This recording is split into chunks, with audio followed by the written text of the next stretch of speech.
A&A रेसिपीमध्ये आपले सगळ्यांचे स्वागत। आज मी तुम्हाला शेवयाचा उपमा, कोणी उपीट पण म्हणतं, तर ते बनवणार आहोत।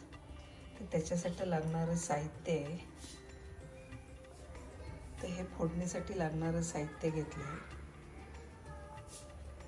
आणि हे आपल्याला उपीटमध्ये टाकण्यासाठीचं आहे। कांदा, टोमॅटो, गाजर, मिरची, शेंगदाणे आणि वाटाणा। आणि इकडे हे फोडणीचं साहित्य आहे। इथे कढई ठेवलेली आहे, इथे पाणी गरम करायला ठेवलेलं आहे। शेवया आपण याच्यात आधी उकळून 1-2 मिनिटांसाठी शिजवणार आहोत, म्हणजे आपला उपीट पटकन होईल। पण हे साजूक तूप घेतोय, शेवया याच्यामध्ये भाजायच्या आहेत तुपामध्ये।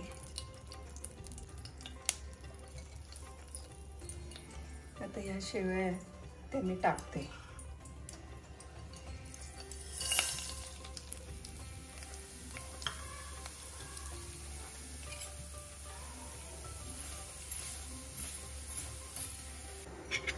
शेवया छान गरम केल्या आहेत मी,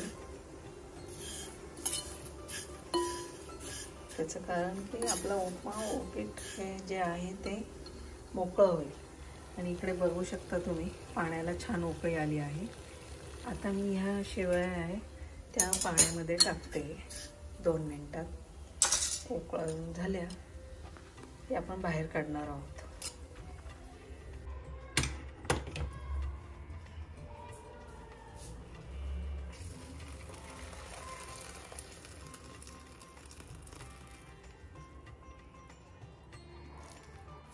शेवया अशा मी गाळून घेतल्या आहेत। मी हे शेवयाचं कपभर पाणी ठेवलं आहे, तर ते आपल्याला हे भाज्या ज्या आहेत ते थोडंसं शिजवण्यासाठी लागणार आहे।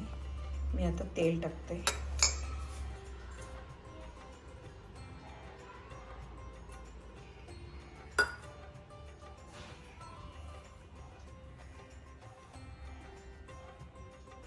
तेल तापलंय का बघण्यासाठी मी थोडी मोहरी टाकते।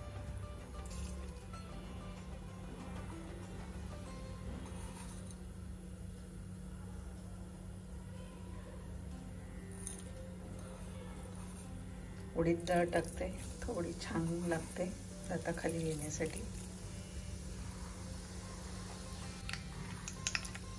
जिरे,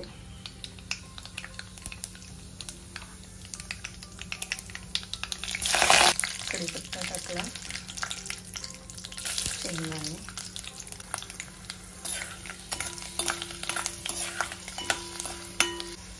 हिरवी मिरची,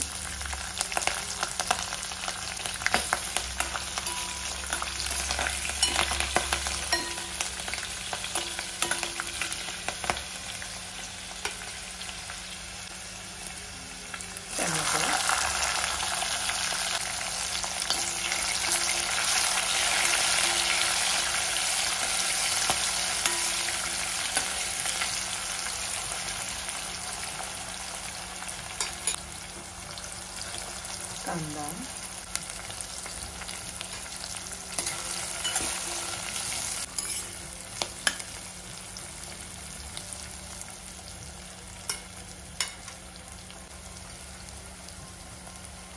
वाटाणे टाकले आणि लगेच गाजर पण टाकून घेते मी। वाटाणे आणि गाजर शिजायला वेळ लागत नाही, म्हणून ते लास्टला टाकले।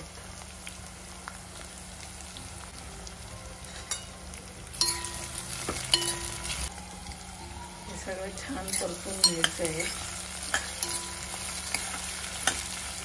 आणि शेवयाचं जे पाणी होतं ना, तेच थोडंसं टाकणार आहे अगदी भाज्या शिजण्यासाठी। आणि याच्यावर आपण झाकण ठेवूया, त्याचं झाकण ठेवलं 1-2 मिनिटं शिजू द्यायचं। 2 मिनिटं झालेत, आता झाकण काढून बघते। आपलं छान झालं शिजलं। यामध्ये मी हळद टाकते।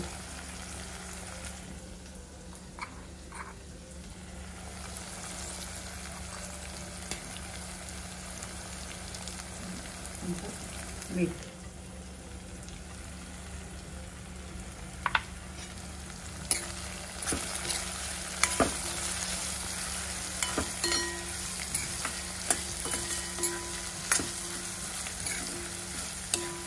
छान मस्त करून म्हटलं मिक्स केलं.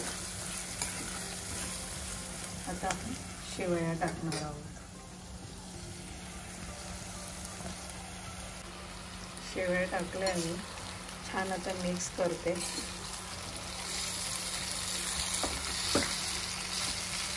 एक आपण वाफ घेऊया.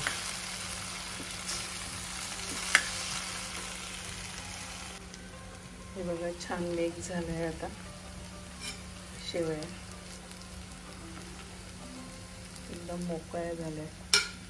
मी आता कोथिंबीर राहिली आहे, फायनली कोथिंबीर टाकते आता.